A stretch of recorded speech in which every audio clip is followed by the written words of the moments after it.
Although the season of growing fruitful plants in gardens is coming to an end, I believe that many are already thinking about the next season. It is important to take seeds on time and in the correct way in order to grow the best quality plants in the following year. In today's video, we will talk about the best way to take seeds and the condition for their storage so that the seeds retain their germination and are ready for spring. When you grow a tomato that delighted you with its appearance, taste, or resistance with a large number of fruits, it is logical that you want to grow it again.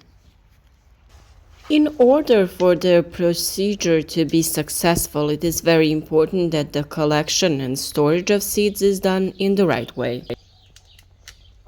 For those who decided to save tomato seeds from their own garden, the fermentation process is recommended. We hope that this video will be useful to you and that you will support our work with a like on this video. Follow our channel to regularly follow our video tips that we post every day. At the very beginning, it should be noted that attention should be paid to what kind of fruit the tomato seeds are taken from. Of course, it is better when you use larger fruits for this purpose, and those that were on the lower branches of the tomato stem. Domestic seeds of old varieties have today become a very relative term because real domestic seeds are very rare. Over the years, unfortunately, these old varieties crossed with new ones so that domestic seeds, varieties that are 50 years or older, are actually almost non-existent or are very rarely encountered. We all have different ways of collecting seeds that we use and that works best for us.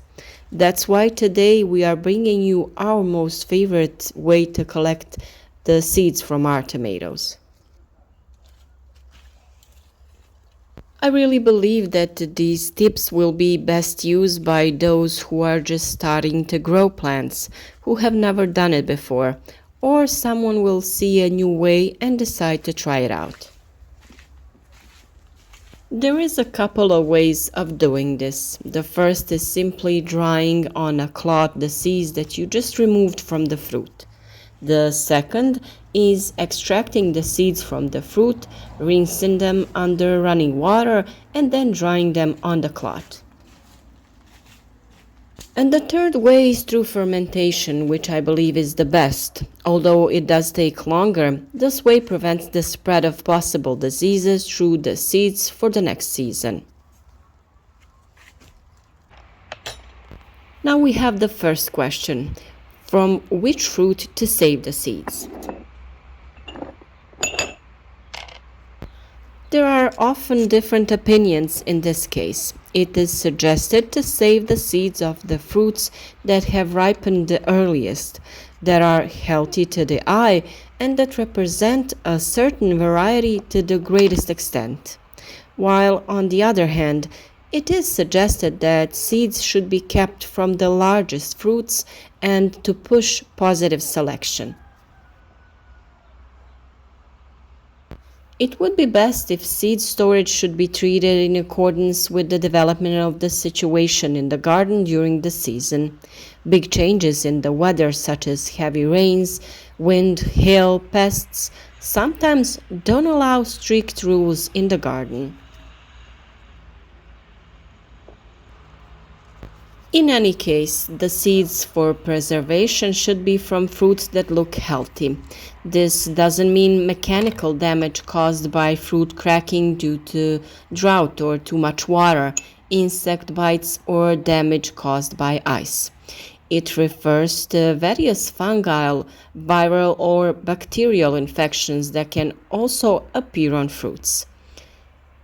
Saving seeds from such fruits greatly increases the risk that disease-causing agents have been preserved on the seeds and that they will be transferred to the garden the following season.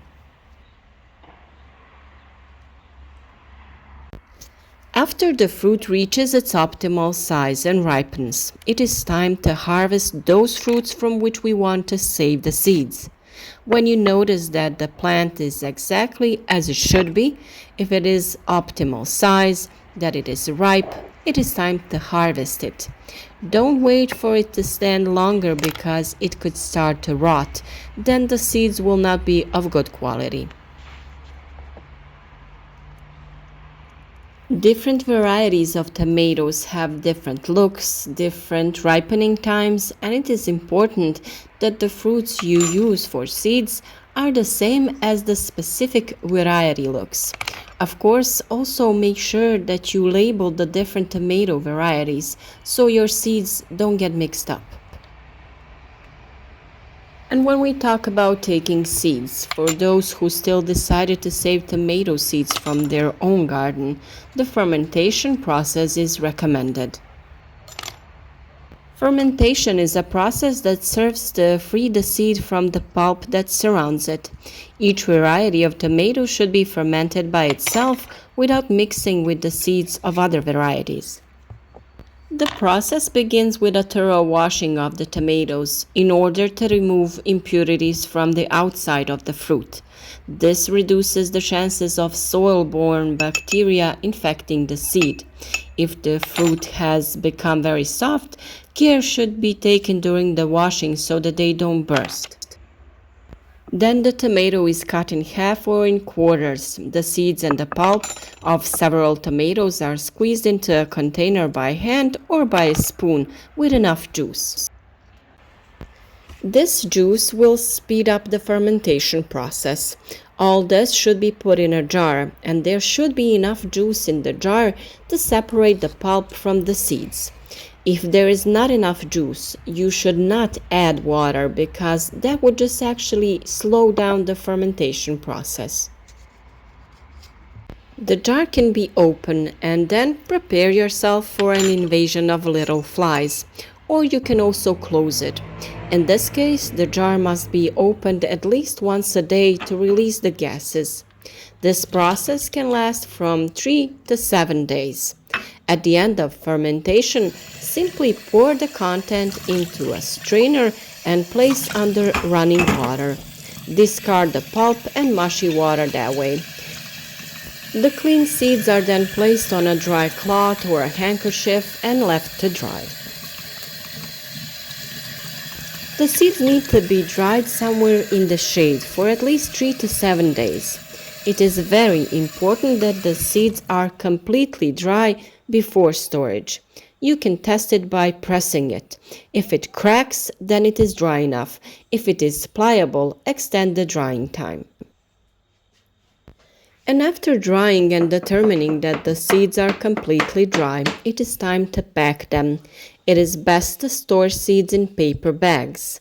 Its biggest enemy is increased humidity and too low of a temperature. The most fatal combination is high humidity, heat, and natural air circulation. In such condition, germination is lost in a few weeks. A rapid alternation of low and high temperatures has a similar effect. Frequent freezing and defreezing of seeds has a negative effect on the germination. The seeds should be stored in a room where there is possibility to maintain a constant temperature and air humidity. It is not advisable to store it in the freezer for a long time at temperatures below -15 degrees Celsius. It will lead to inactivation and will have difficulty or no germination when sown. Very often the kitchen is a place to store seeds, but it is not suitable because of the moisture created by cooking or temperature fluctuation. Also, keeping it in the refrigerator should be avoided. Due to its frequent opening, there are sudden changes in temperatures and humidity, as well as water condensation. All this has a negative effect on the seeds. It would be ideal to store at the moderate temperature of around 15 degrees Celsius with a constant humidity of less than 50%. If you also want to preserve some of your favorite seeds or seeds of some old varieties, we hope that these recommendations will be useful to you. For more similar tips, hang out with us every day when we bring you a new video tip related to growing fruits and vegetables and many other tips. Leave us a like or share the video with your friends on social networks if you found this video useful. Of course, if you want to receive notifications about every new video, follow our channel, click on the bell next to the subscribe sign, and hang out with us every day. Let's grow healthy plants together.